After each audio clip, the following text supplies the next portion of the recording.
Actually আর্য রয় হয়তো first rank করতেই পারতো না। শান্তনু স্যার যদি সেদিনকে না যেতেন ওই স্কুলে, আমার বাচ্চা এই জায়গায় পৌঁছতে পারতো না। কারণ কিন্তু পলিটিক্যাল কারণে 2 মাস পরে অলরেডি সে টিচার আমার ছেলেকে পড়ায়। পশ্চিম মেদিনীপুর জেলায় 100 পেয়ে র্যাঙ্ক 1 নম্বর স্থান অধিকার করেছে আমাদের কোচিং এর কৃতি ছাত্র আর্য রয়। আপনারা সবাই তো বুঝেই গেছেন। আচ্ছা, তো সেই ব্যাপারে আসার আগে আমি একটা আপনাদেরকে স্টোরি শোনাবো, একটা ঘটনা শোনাবো। অ্যাকচুয়ালি আর্য রয় হয়তো ফার্স্ট র্যাঙ্ক করতেই পারতো না, বা আমাদের কোচিং এ পর্যন্ত পৌঁছাতেই পারতো না। কেন? 2000 সালটা হচ্ছে 2023। আমি সেই তখন অনলাইনে পড়ানো শুরু করেছি, ঠিক আছে? তো অনলাইনে তখন পাবলিক ক্লাস নিতাম। আমার পাবলিক ক্লাস দেখে একটা এনজিও অপারেটেড স্কুল থেকে আমার কাছে ফোন আসে। ফোনটা আমিও রিসিভ করিনি, কারণ আমি ফোন রিসিভ করি না, ফোনটা প্রীতি ম্যাডাম রিসিভ করেন। তো ফোন আসে প্রীতি ম্যাডামের কাছে, ম্যাডামের কাছে 2-3 বার ফোন আসে। তো ম্যাডাম আমাকে একদিন হঠাৎ 23 সালের দিকে ফোন আসে।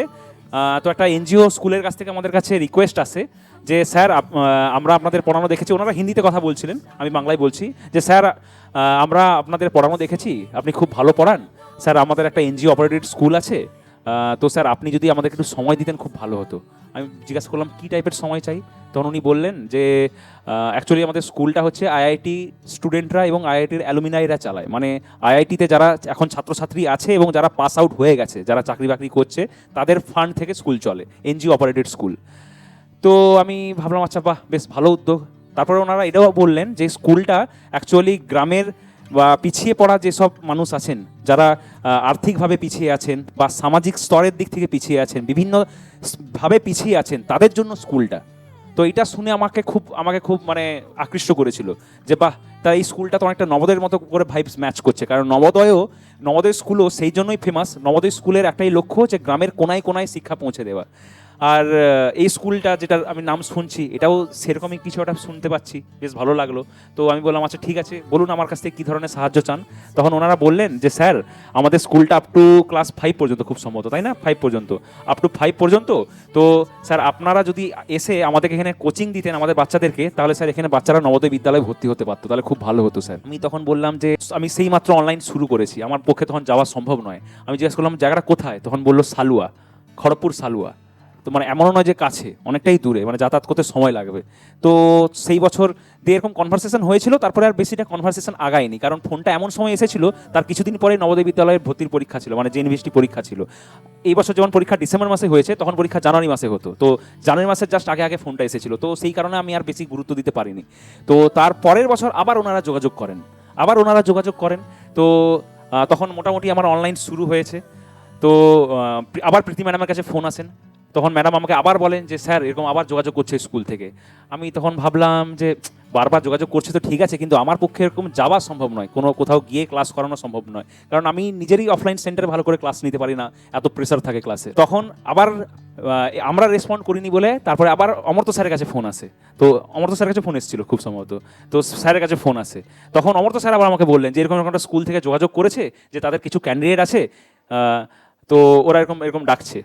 আমি তখন ভাবলাম যে আচ্ছা ওরা যদি এইখানে আসে তাহলে কেমন হয়, আমাদের সেন্টারে আসে। তখন আমি ঘুরে আবার ওনাদের সাথে কথা বলি, আচ্ছা দেখুন যে আমাদের এখান থেকে যাওয়া সম্ভব নয়, আমাদের কোনো সেরকম টিচার ফাঁকা নেই যে গিয়ে পড়াবে, কিন্তু আপনারা যদি এখানে স্টুডেন্ট পাঠাতে পারেন আমাদের মেদিনীপুর সেন্টারে, তাহলে আমরা কিছুটা সাহায্য হয়তো করতে পারবো। তখন ওরা বললো স্যার ঠিক আছে, আপনি তাহলে স্যার একদিন আমাদের স্কুলে আসুন, আমাদের স্কুলটা একটু দেখুন। তো আমি আর একদিন অমর্ত্য স্যার, তো একদিন দুপুরবেলায় এরকম ক্লাসের পরে, খুব সম্ভবত ক্লাসের পরে, আমি আর অমর্ত্য স্যার দুপুরে খাওয়া দাওয়া হয়নি, মনে হলো যে যাই এবার দেখে আসি স্কুলটা।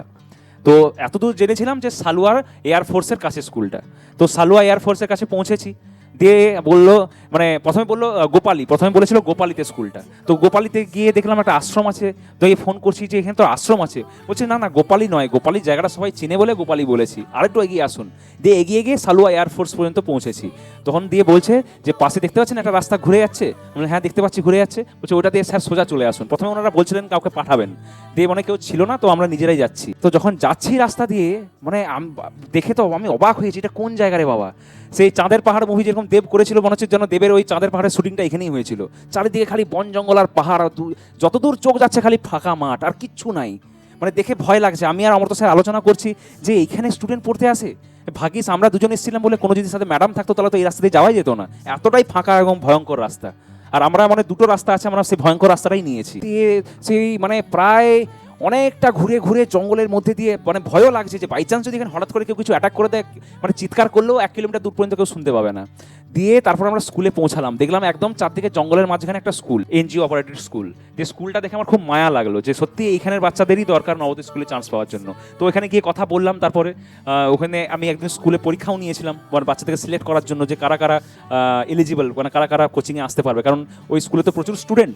এবার স্কুল যদি কাউকে সিলেক্ট করে তাহলে সেটা পার্সিয়ালিটি হয়ে যাবে, তাই স্কুল বলেছিল যে আপনারাই আসুন, আপনারাই পরীক্ষা নিন, আপনাদের যাদেরকে ঠিক মনে হবে বা যারা পরীক্ষায় ভালো রেজাল্ট করবে তাদেরকে আমরা কোচিংয়ে পাঠাবো। তো আমরা পরীক্ষা নিয়েছিলাম ক্লাস 5 এবং ক্লাস 4-এর। তো খুব একটা ভালো কেউ রেজাল্ট করতে পারেনি, কিন্তু তাদের মধ্যেই যতজন রেজাল্ট করেছিল বেছে 10-15 জনকে পাঠানো হয়।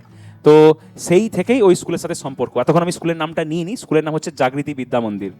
আপনারা যারা জানেন না আপনারা সার্চ করে দেখে নিতে পারেন, একটা এনজিও অপারেটেড স্কুল। এটা আইআইটির অ্যালুমিনাইরা চালায়, আইআইটির পাস আউট ছাত্রছাত্রীরা এবং আইআইটির বর্তমান ছাত্রছাত্রীরা তো স্কুলটা চালায়। তো ওনাদের সাথে খুব ভালো বন্ডিং হয়, ওনারাও খুব হেল্পফুল, আইআইটির স্টুডেন্টরা খুব হেল্পফুল। আর স্কুল থেকে মানে দিয়ে স্টুডেন্ট আসা শুরু করে। তারপরে যখন এখানে ক্লাস শুরু হয় অফলাইনে, তখন আমি একটা নাম শুনতে পাই যে আর্য রয় বলে একটা ছেলে আছে, সে খুব ভালো রেসপন্স করছে। আমরা তখন সেভাবেই আমরা ডাইভার্ট করলাম, অ্যাটেনশন দিলাম যে যখন দেখছি, কারণ যেহেতু একটা স্কুল আমাদের সাথে যোগাযোগ করেছে, তো আমাদেরও একটা স্কুলেরও আমাদের কাছে প্রচুর এক্সপেকটেশন, আর আমাদেরও একটা বিরাট বড় দায়িত্ব যে স্কুল থেকে একটা যোগাযোগ করেছে, তাহলে অ্যাটলিস্ট একটা বাচ্চা যাতে চান্স পায়, সেই যাতে আমরা ব্যাপারটা করতে পারি।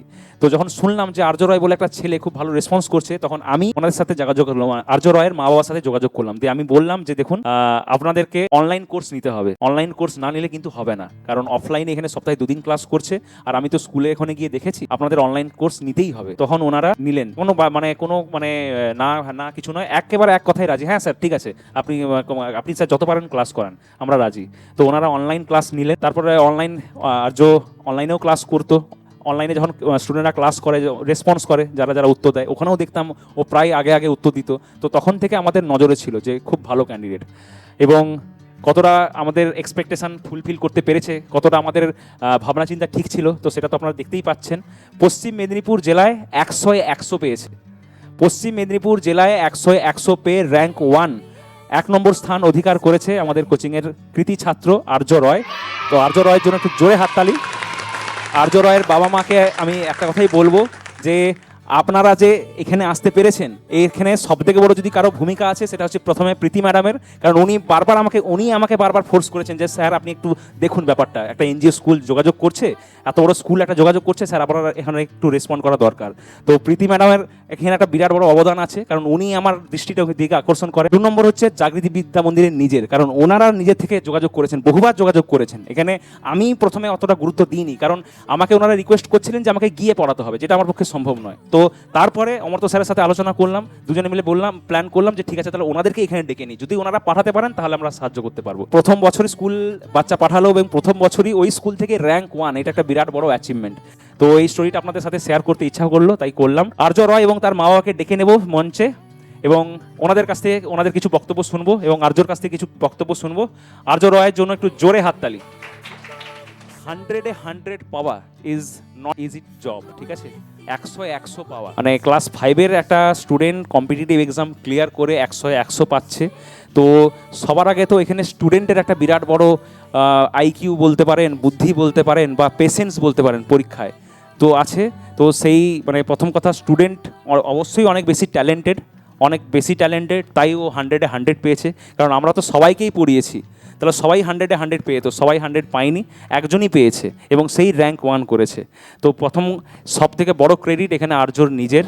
এবং দ্বিতীয় স্থানে আমি আমাদের কোচিংয়ের যে স্টাফ যারা ওর ক্লাস নিয়েছে, যেমন অমর্ত্য স্যার, সাগর স্যার, মনোরঞ্জন স্যার, যারা পুরনো বছর ছিলেন, যারা ক্লাস নিয়েছেন, ওনাদের সাপোর্ট না থাকলে হয়তো 100-100 আসতো না, হয়তো আসতো 95 আসতো, 97 আসতো, কিন্তু 100-100 পাওয়ার জন্য যে সাপোর্ট, যে ব্যাকআপ দরকার, সেটা ওনারা বরাবর দিয়েছেন।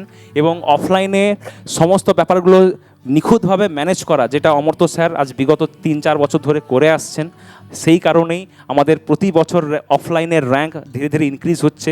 পশ্চিম মেদিনীপুরে প্রথম আমাদের কোচিং থেকে 7 জন 8 জন 9 জন 10 জন করে পেত, তারপরে 11-12 জন পাওয়া শুরু করলো, তারপরে 15-17 জন পাওয়া শুরু করলো, এখন সেই সংখ্যাটা 25 এসে দাঁড়িয়েছে। আশা করছি আগামী বছরে 80 জনই আমাদের কোচিং থেকে চান্স পাবে, সেইভাবেই আমরা এগোচ্ছি, ঠিক আছে? আমাদের কোচিং স্টাফের জন্য আমাদের সকল কোচিং স্টাফ, ম্যাডাম, স্যারদের জন্য একটু জোরে হাততালি। এবং সবার শেষে আর্যর মা বাবাকে অনেক অনেক ধন্যবাদ, কারণ আপনাদেরকে আমি যেভাবে বলেছি আপনারা সেভাবে করেছেন, তাই আজকে সেই রেজাল্ট হয়েছে। আর আমি আর বেশি সময় নেব না, এবার আমি আপনাদের হাতে মাইক দিয়ে আপনাদের কাছে কিছু কথা শুনতে চাই। আচ্ছা, পুরস্কার দেওয়ার জন্য আমি আমাদের মানে গত বছর যারা আর্যকে পড়িয়েছে সেই স্টাফদেরকে আমি ডেকে নিতে চাই। অমর্ত্য স্যার, সাগর স্যার আর Manoranjan sir, please come on the stage. জোরে হাততালি স্যারদের জন্য, একটু জোরে হাততালি। তোমার নাম কি? প্রজ্ঞা রায়। কিসে পড়ো? 3। এটা 4-এ ভর্তি হবে তো? ব্যাস, ঠিক আছে। এই তো এখানেই কতজনের না, এখন থেকে তাহলে নামগুলো লিখে রাখছি ডায়েরিতে। সবাই একসাথে হাতে নিয়ে মেমেন্টোটা দিন। ঠিক আছে, আমি আছি সবাই আপনি আসুন, আপনি সামনে আসুন না। এই তো, নমস্কার।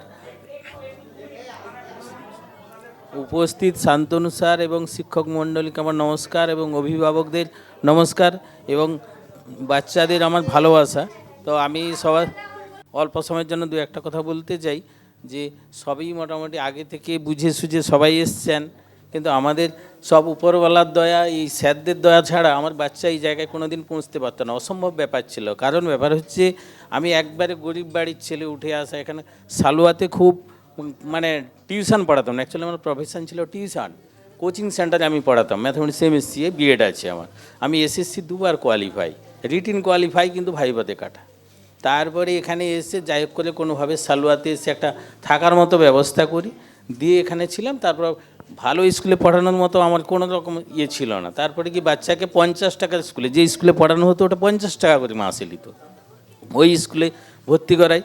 তারপরে শান্তনু স্যার যদি সেদিনকে না যেতেন ওই স্কুলে, আমার বাচ্চা এই জায়গায় পৌঁছতে পারতো না। কারণ এই স্কুলের নাম শুনেছি, আমি যে জায়গায় থাকি কাছাকাছি একবারে আনডেভেলপ জায়গা, মানে নবোদয়ের কথা শুনলে লোক ভয় পায়, বলে ওই পরীক্ষাতে কোনো দিন কোথাও কিছু হবে না, এই বিশাল ব্যাপার।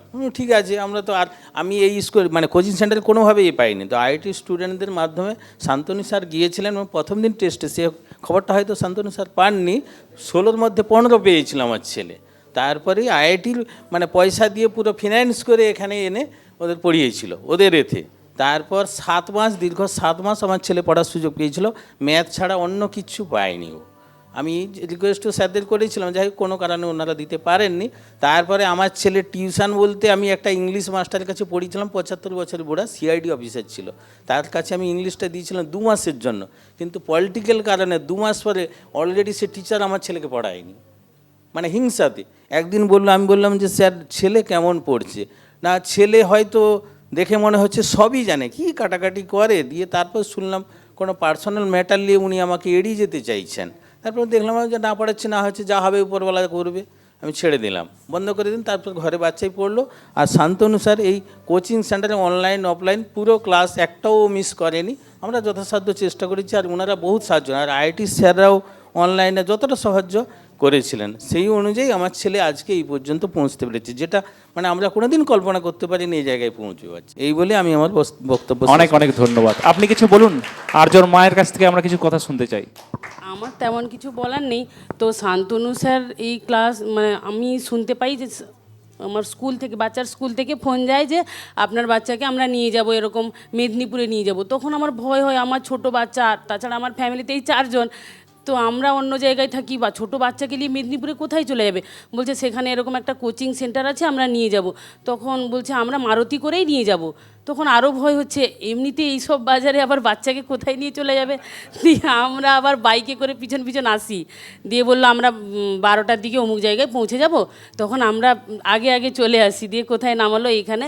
তখন স্যারদের সাথেও কথা বলি, তারপর স্যাররা বললো, এইসব শুনে বললো, আর এই সমস্ত টাকা পয়সা কি কে কত নিয়েছে, কত টাকার কি আমরা কিছুই জানি না।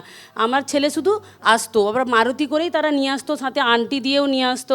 তারপরে আমি অসংখ্য ধন্যবাদ আমার সাগর স্যারকে। আমার ছেলে একদিন বলে, মা সাগর স্যার আমাকে বলছে এ ব্যাচে তুমি যোগ্য নও, তুমি সেকেন্ড ব্যাচে যাবে। তখন তো স্যারেরাই তো তারা গাড়ি করে নিয়ে আসে, আমি আবার কি বলবো। স্যারেদের বললাম, দেখুন আমার বাচ্চা কিন্তু থার্ড ব্যাচে যোগ্য নয়, সেকেন্ড ব্যাচে। তখন বলছে, তাহলে তখন তারা রেসপন্স করেনি, যেহেতু এতগুলো বাচ্চা। তো আমি শান্তনু স্যারকেও বলেছিলাম, তাহলে সমস্ত বাচ্চাকে তাহলে নিয়ে নিন সেকেন্ড ব্যাচে। না, তারা তো সেকেন্ড ব্যাচে যোগ্য নয়, তো তাদের তো তাহলে নেওয়া যাবে না এতজন বাচ্চাকে। তখন আমি বললাম কী করবো? শান্তনু স্যার এটাই বললেন যে তুমি এক কাজ করো, তোমার বাচ্চার জন্য সেকেন্ড ব্যাচে আমি জায়গা দিব, আমি পড়াবো, এবার আপনি কি করবেন দেখুন। তখন আমি সেকেন্ড ব্যাচে সপ্তাহে 2 দিন নিয়ে আসি, আর স্যারেরা মানে স্কুল থেকে আসে 2 দিন। এই বলে তারা কিন্তু স্যার কিন্তু পড়ায়। আর অসংখ্য ধন্যবাদ সাগর স্যার, শান্তনু স্যার, সবাইকে, প্রীতি ম্যাডাম। এবার আইআইটি স্যারেদেরও আমার যথেষ্ট এ আছে, কেননা তারা অনলাইন করতো। আর তাছাড়া বড় কথা হচ্ছে, আমার ছেলে ছোটোবেলা থেকে একটাও টিউশন পড়েনি। মানে টিউশন জিনিসটা কখনো কখনো ব্যাগ নিয়ে বেরিয়ে যাচ্ছে রাস্তায়, কি না আমি টিউশন চলে যাব, কোথাও টিউশন তো পড়েনি না। এর মধ্যে একটা অদম্য ইচ্ছা টিউশন যাবে। তাছাড়া এই যে এখানে ক্লাসটা শুরু হতে টিউশন ব্যাপারটা তার বড্ড আগ্রহ, ছোটোবেলা থেকে তো কোথাও যায়নি। সপ্তাহে 4 দিন এখানে আসতো, অনলাইন ক্লাস করতো। আর অনলাইন ক্লাসটা আমি বলছি, অফলাইনে যেরকম পাশাপাশি এসে অনেকে ভাববে হয়তো অফলাইন ক্লাসে পাশাপাশি এসে মানে ভালো হবে, অনলাইনে হবে না, কিন্তু সেটা ভুল। অনলাইনে আমি দেখেছি এখানে বাচ্চা অফলাইনে আসতো, কতটা কী করতো জানি না, অনলাইনে সে যে অঙ্কগুলো দিত সে ক্লাসে, সেগুলো প্রত্যেকটা পাই টু পাই খাতায় তুলতো। একটা সূত্র যদি স্যার লিখায়, সে 3টা সূত্র পাশে পাশে লিখে রাখতো। এই করে সে মোটামুটি গরমের ছুটির পরেই ভর্তি হয়েছে, তারপরে ডিসেম্বরে আবার এগিয়ে এলো 1 মাস, তাতেই সে পড়াশোনা করেছে আর ভালোও করলো, র্যাঙ্ক 1 হয়েছে। অসংখ্য ধন্যবাদ আমার সমস্ত স্যারদের, আইআইটি স্যারদেরও আমার যথেষ্ট ধন্যবাদ। এইভাবে আমি শেষ করছি। অনেক অনেক ধন্যবাদ। তুমি কিছু বলবে আর্য? নমস্কার, বড়দেরকে আমার প্রণাম এবং ছোটদেরকে আমার আন্তরিক শুভেচ্ছা। আমি স্যারদেরকে ধন্যবাদ জানাই। আমি এই যে নবোদয় চান্স পেয়েছি, আমি এই কোচিংয়ে মে মাস থেকে জয়েন করেছিলাম, দিয়ে তারপর আবার এই পরীক্ষাটা এগিয়ে গেছিলো, অনেক সাহায্য করেছেন। আমি যে অঙ্কগুলো পারতাম না সব অঙ্ক তারা করে দিতেন। আমার সাগর স্যার, মনোরঞ্জন স্যার, অমর্ত্য স্যার সবাই আমার অঙ্কগুলো করে দিতেন। শান্তনু স্যারও পড়াতেন রবিবার ভালো করে, আর অনলাইন ক্লাসও ভালো হতো শান্তনু স্যারের জন্য। আমার সবাইকে অনেক ধন্যবাদ। আমি সবার সাহায্যের জন্য আজকে আমি র্যাঙ্ক 1 করেছি এই ডিস্ট্রিক্টে। ধন্যবাদ। খুব সুন্দর, খুব সুন্দর।